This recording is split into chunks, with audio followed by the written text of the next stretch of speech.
पत्नी का जो एक धर्म है उसे पातिव्रत धर्म कहते हैं। यदि केवल अपने पति को भगवान मानकर और उनकी आराधना में, तो वो मोक्ष पदवी भी प्राप्त करती है और जो चाहे वो प्राप्त कर सकती है। पातिव्रत धर्म में बड़ी भारी सामर्थ्य है। सच्चाई की परीक्षा तो तभी होती है जब विपत्ति आती है। तुम धैर्यवान हो, तुम धर्म आत्मा हो, तुम हमारे मित्र हो या तुम हमारे अर्धांगिनी हो, इसका परिचय तो तभी मिलता है जब विपत्ति हो। अर्थात मित्र विपत्ति में हो तो उस समय उसे छोड़ना नहीं चाहिए। तुम विपत्ति में हो तो धर्म नहीं छोड़ना चाहिए, धैर्य नहीं छोड़ना चाहिए। अगर पति विपत्ति में है, बहुत संपत्ति अपहरण हो गई, ऐसे पति का किसी भी तरह से मन न दुखावे कि अब आपके पास तो कुछ रह नहीं गया, हमारी आप कामनाओं को पूर्ण नहीं करे। धीरज धर्म मित्र अरुणारी, आपद काल परखे चारी। जो ऐसी स्थिति में अपने पति का सहयोग करती है।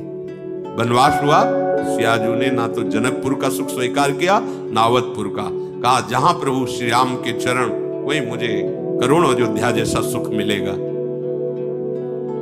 यदि कोई स्त्री, अनुसुईया जी उपदेश करें सियाजू को, अपने पति का किसी कारणवश अपमान, धन नहीं है, उतना विद्वान नहीं, उतना ज्ञान नहीं, और तुम्हारे ही कर्मवस्तु तुम्हारा पति बना है, उसका अपमान, पातिव्रत धर्म की यहां चर्चा करें। क्योंकि सबसे बड़ी पतिव्रताओं में शिरोमणि है श्री अनुसुईया जी, जिन्होंने भगवान हरि, हर और ब्रह्मा को 6-6 महीने के बालक बना दिया अपने पातिव्रत धर्म से।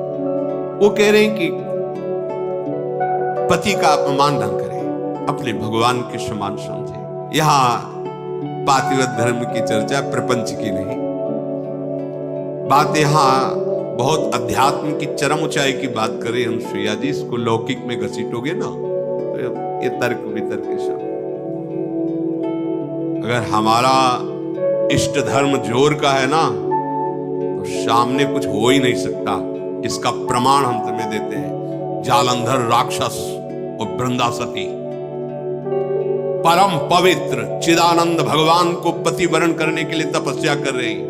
देवर्षि नारद जी आए, तुम्हारा क्या उद्देश्य है? तो वृंदा ने कहा हमारा उद्देश्य है भगवान श्री हरि को पति रूप में प्राप्त करना। तो उनका पहले तुम्हारे पातिव्रत धर्म की परीक्षा होगी, तुम एक निष्ठ हो कि नहीं, तो आज्ञा कीजिए। उनका जालंधर को पति रूप में स्वीकार करके और पातिव्रत धर्म को आप प्रमाणित कीजिए, नारायण तुम्हें पति रूप में प्राप्त हो जाएंगे। कोई भी बड़े से बड़ा देवता जालंधर का बाल बांका भी नहीं कर पाया। क्यों? क्योंकि सती अपने सतीत्व में सब देवताओं ने विनय की कि वैसे आराधना तो आप ही को पति रूप में प्राप्त करने की थी। नाथ आप स्वीकार कीजिए, नहीं तो जालंधर का आतंक, राक्षस और पतिव्रता वृंदा, वही तुलसी जी के रूप में और शालिग्राम के रूप में श्री हरि। आज भी उनको ब्याह किया जाता है, पूजन किया जाता है, तुलसी जी चढ़ाई जाती। जब हम किसी को इष्ट मान लेते हैं तो उसमें दोष दृष्टि नहीं होती, और जब हमें प्यार होता है ना तो उसका दोष भी गुण ही नजर आता है। और सच्ची बात है कि सबके हृदय में भगवान बैठे। यदि हमारी निष्ठा है तो तुम हिल नहीं सकते, हमारी निष्ठा के विपरीत नहीं चल सकते। जब भगवान नहीं चल पाते तो तुम तो इंसान हो। ये था माम प्रपद्यन्ते तास्ते, मेरे लाला बनकर घुटने के बल हमारे आंगन में चलो तो अनंत ब्रह्मांडों का पिता घुटनों के बल चल रहा नंद बाबा के आंगन में या महाराज दशरथ जी के आंगन में। मंगल भवन अमंगल हारी, द्रवहुषु दशरथ अजीर बिहारी। दशरथ जी के आंगन में विचरने वाले, कैसी लीला! अनंत ब्रह्मांडों का पिता बालक बन करके जब वो बन सकता है तो तुम्हारे निष्ठा और पातिव्रत धर्म में वैसे ही चलेगा जैसे तुम विचार करोगे, क्योंकि तुम्हारा पातिव्रत धर्म पवित्र। हमारा क्या होता है कि हम दूसरों के तो दोष फटाक से बोल देंगे। बैक में आप दृष्टि घुमाओ अपने ऊपर, तब लगेगा वो तो कम है। अगर हमारी बात खुल जाए बहुत ही हम गलत हैं। संत सदैव सत्य स्वभाव वाले साधक उपासक बाहर नहीं देखते, अपने अंदर देखते। अपने दोषों को मिटा दो तो बाहर केवल भगवान ही है, दूसरा कोई है ही नहीं। श्री अनुसुईया जी बड़ा सुंदर गृहस्थी में स्त्री शरीर पुरुष शरीर धारण की, इनको भगवत प्राप्ति का सहज उपाय बताया। और है ऐसी सामर्थ्य, ऐसे लिए स्त्री के लिए एक सुदृढ़ भगवत प्राप्ति का मार्ग है, जो घर परिवार में रह रही अपने पति में भगवान की भावना करना। मेरे पति ही मेरे भगवान हैं, ऐसी भावना से आठों पहर उनकी आज्ञा में रहना। जैसे कोई प्रश्न कर सकता है कि अगर पति ही दुराचारी हो तो शास्त्रों में वर्णन किया गया है कि आप अपने भाव रखिए और फिर विधान जैसा होगा अपने आप दूरी बना दे, क्योंकि आप और आपके पति के बीच में भगवान का भाव है ना, वो संभाल लेंगे, वो आपको बचा लेंगे, वो आपको दूर कर देंगे। ऐसा भी हो सकता है। अलग अलग मायाकृत रूप है और आंतरिक भाव में जाएंगे जब विचार पे, तो आपके ही कर्म का फल भुगताने के लिए ऐसा स्वभाव वाला पति दिया गया है, ऐसी भावना। तो हमारे ही कर्म निश्चित, अपने कर्म के प्रभाव से ही पति का वर्ण होता है, जैसे हमारे कर्म। गायत्री के अनुष्ठान के द्वारा गायत्री जी को प्रसन्न करके जो कन्या प्रकट की थी, उनका नाम सावित्री जी हुआ था। बहुत ही तेजस्विनी राजकुमारी थी। जब वर वरण की बात आई तो उनके पिता ने आदेश किया कि तुम स्वयं घूमो मृत्युलोक में और जो तुम्हें वर पसंद आएगा उसके साथ ब्याह कर दे। इतना प्यार करते थे और वो गायत्री जी की कृपा से प्रकट हुई थी, इसलिए उनका नाम सावित्री। बड़ी तेजोमयी कांति, अद्भुत ज्ञान, मंत्री और विशाल सेना साथ राजकुमारी वर वरण के लिए। स्वयं तुम देखो, बहुत राजकुमारों को देखा, मन में ही नहीं आया। जंगल से गुजर रही थी, देखा एक लकड़हारा लकड़ी काट रहा है, दृष्टि गई, देखते ही लगाए मेरे प्राणपति, रुक गए। मंत्री से कहा आदर से इनको नीचे उतारो। वो तो क्या अपराध बन गया, सैनिक घेरे हुए हैं, राजमंत्री। हाथ जोड़कर राजकुमारी ने कहा मैं आपको पति रूप में वरण करती हूं। तो उनका आप नेत्र हैं आपके, आप देख पा रहे हैं मैं कौन हूं। लकड़ी काट के बेचता हूं और अपने माता पिता की सेवा करता हूं। मेरे पास रहने का ठिकाना नहीं, खाने का। वो आपका राज वैभव का प्रभु, मैं राज वैभव को पति नहीं बना रही हूं, आपको पति रूप से वरण। मेरा मन मान गया है, मेरा मन राजी हो गया है आपको देख के, आपके सौंदर्य को, आपके गुण को, आपके घर को, आपके वैभव को देखकर मैं पति नहीं बना रही, मेरा मन मान गया है। आपके माता पिता कहाँ है? बोले जंगल में एक झोपड़ी में विराजमान है। ठीक है, मंत्री से कहा ये स्वीकृत है, मुझे पूरी जानकारी ली, वापस लो। जब वापस गए तो वहां बैठे हुए थे देवर्षि नारद जी। आओ बेटी। राजा ने कहा वर वरण किया? हाँ। मंत्री ने पूरी बात बताई। देवर्षि नारद जी ने कहा नहीं नहीं नहीं, गलत हो गया। तो बोले आप यही देख के तो कह रहे होंगे ना कि घर नहीं है, संपत्ति नहीं है, तुम राजकुमारी हो, कैसे निर्वाह होगा, ये सब मैं जान रही हूं, नहीं है उनके पास। बोले नहीं, एक बात और है, वो ज्यादा दिन जीवित नहीं रहेंगे, 1 वर्ष में उनकी मृत्यु का योग है, वो मर जाएंगे। बहुत है, ये देखो निष्ठा, देखो बहुत है 1 वर्ष। अगर मैं 1 दिन भी उनके नाम का सुहाग भरने को पा गई तो आज जीवन निर्वाह कर जाऊंगी उनके लिए। कैसा हमारा देश यति और सतियों का देश है। जैसे एक सन्यासी सर्वत्यागी, ऐसे साफ सुख की भावना केवल अपने पति में निहित करके भगवान को रिझा लिया। ये वो पातिव्रत धर्म है। अब सब भगत ही थोड़ी होते हैं, सब धर्म से ही थोड़ी चलते हैं। नारद जी बहुत प्रसन्न, उन्होंने कहा एक बार जिसका वरण कर लिया बस। जैसे मां भगवती पार्वती जी ने सप्त ऋषियों को जवाब दिया था, कोटि जन्म लग रगर हमारी, बरऊ शंभु न तरहो कुमारी। तुम एक बार की बात कहते हो, करोड़ों बार जन्म लूंगी और तपस्या करूंगी,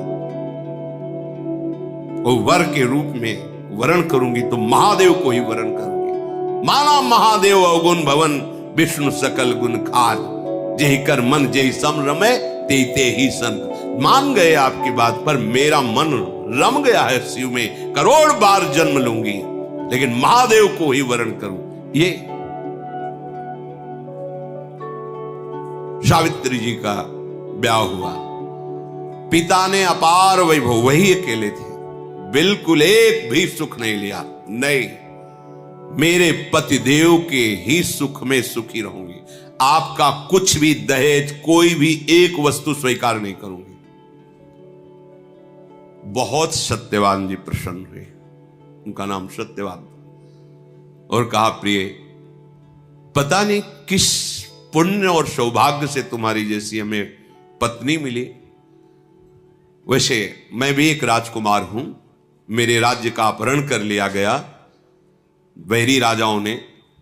मेरे माता पिता वयोवृद्ध थे, उनको लेकर मैं जंगल भाग आया हूं और वास कर रहा हूं।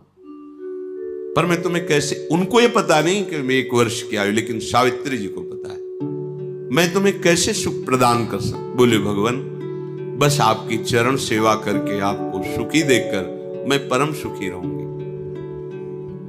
सुबह वो लकड़ी काटने के लिए चले, वो साथ चले, उनका नहीं, हमारे माता पिता की सेवा में रहो, जो आज्ञा। और वो जिस दिन से ब्याह हुआ था उस दिन से तिथि गिनना प्रारंभ कर दी। धीरे धीरे जब कुछ महीने व्यतीत हुए, उन्होंने अन्न छोड़ दिया। सत्यवान ने पूछा क्यों? बोले हमारी कुछ मन में ऐसी कामना है कि मैं नियम पूर्वक रहूं। कुछ समय व्यतीत हुआ, जल छोड़ दिया, वायु पी करके केवल मंत्र जाप करते हुए कि पति का शरीर छूटा, मैं अपना शरीर रखूंगी नहीं, छोड़ दूंगी। और जब वो तिथि आई, उनका आज भगवान मेरी इच्छा है कि आपके साथ मैं वन में चलूं। तो नहीं माता, आज तक आज्ञा मानी, केवल एक दिन, आज केवल, फिर जैसी आपकी आज्ञा होगी, पर आज आपकी आज्ञा उल्लंघन करूंगी और आपके साथ चलूं। उनको पता था आज आखिरी दिन है, सत्यवान को पता नहीं था। गए, चलो, तुमने पहली इच्छा प्रकट की है, अभी तक कोई इच्छा ही नहीं प्रकट की थी, और वो भी इच्छा अपने पति के अंतिम दर्शन और वही प्राण त्यागना, निश्चय इनका यही था। लकड़ी काटने लगे, सावित्री ऐसा लग रहा है मेरा सर फट रहा है। बोले भगवान नीचे आ जाइए, समझ गए, आप लेटिए। सर को अपनी गोद पे रखा, मंत्र चल रहा है, शांत, देखती कौन आता है और मेरे पति का स्पर्श करता है। ब्रह्मचारिणी पातिव्रत धर्म से युक्त गायत्री के अनुष्ठान से प्रकट हुई और मंत्र चल रहा है। यमदूतों की तो सामर्थ्य नहीं, साक्षात धर्मराज है, यमराज रूप में नहीं, धर्मराज के रूप में। उनके 2 रूप है, पापियों के लिए भयानक यम रूप, जो यमदूत पहुंचते हैं, महान दंड देते हैं, लेकिन जो धर्मात्मा पुरुष होते हैं, जिससे पाप और धर्म दोनों, फिर वो उनके लिए थोड़ी सुविधा होती है। और जो धर्मात्मा पुरुष होते हैं वह साक्षात धर्मराज पहुंचते हैं, लेकिन जहां भक्त होते हैं वहां भगवत पार्षद पहुंचते हैं, ऐसे नहीं। और यहां तो भगवत पार्षदों का भी प्रवेश नहीं। श्री जी की सखियां जो अत्यंत करुणामयी, देखा सामने धर्मराज, मंत्र का प्रभाव, मूर्तिमान धर्मराज सामने। उनका बेटी, तुम्हें धैर्य धारण करना होगा, वो मूर्छित हो गए सत्यवान। उनके आते ही प्रक्रिया है प्राण घसीटने की, मूर्छा गए। तो उनका भगवान, ये मेरे पति हैं, आप प्राण ले लो और देह की रक्षा करो, ऐसा कैसे हो सकता है? ये हमारे प्राण हैं। तो उनका समय तो पूरा हो गया, मैं तुम्हारे पति को सूक्ष्म शरीर में, यातना देह में लेकर अब जा रहा हूं। बोले आप अपना काम कीजिए और मैं अपने धर्म का निर्वाह करूंगा। खिंचा सूक्ष्म प्राणों को, बंधन से बांधा यम पास से, चल पड़े। सावित्री जी मंत्र बल से पीछे चल पड़े। कंकन किंकिनी की झनकार तो पीछे मुड़ के, उनका बेटी असंभव है, मृत्यु होने के बाद जीव को अपने कर्मों का फल भोगना ही पड़ता है, वो किसी का साथ निर्वाह नहीं कर सकता। तुम वापस चली जाओ। उनका आप अपने कर्तव्य का पालन करें, हम अपने कर्तव्य का पालन करें। आगे बढ़े, पीछे का तुम्हारे पति प्रेम को देख करके हमारे हृदय में उत्साह हो रहा है। तुम वरदान मांगो, केवल सत्यवान के प्राणों को छोड़कर, इस जीवात्मा को छोड़कर तुम कोई भी वरदान मांगो। उनका सुना है हमारे सास ससुर राजा थे, उनका राज्य वैभव उनको पुनः प्राप्त हो जाए, उनके नेत्रों की ज्योति प्रकट हो जाए, ऐसी हमारी इच्छा है। तथास्तु। फिर चले, फिर देखो एक और वरदान मांगो और आप वापस चले। तो हमारे माता पिता के पास केवल हम ही संतान थी, पुत्र नहीं था। एक पुत्र प्रदान कर दीजिए, अर्थात भाई। वह तथास्तु। फिर देखो बेटे, हम तुम्हें बार बार कह रहे हैं, यहां से आगे की यात्रा सूक्ष्म देह से होती है, स्थूल शरीर से नहीं। तुम अपने पातिव्रत धर्म से युक्त हो, इसलिए मुझे देख पा रहे हो, मेरे साथ चल रहे हो, पर अब उचित नहीं है। एक और वरदान मांग लो। तो अब मुझे भी एक पुत्र चाहिए। उनका तथास्तु। बोले रुक जाओ, मैं एक पतिव्रता हूं और बिना पति के संतान कैसे हो सकती? धर्मराज जी फंस गए, पतिव्रता के वचन में धर्मराज जी फंस गए, सत्यवान को छोड़ना पड़ा। ये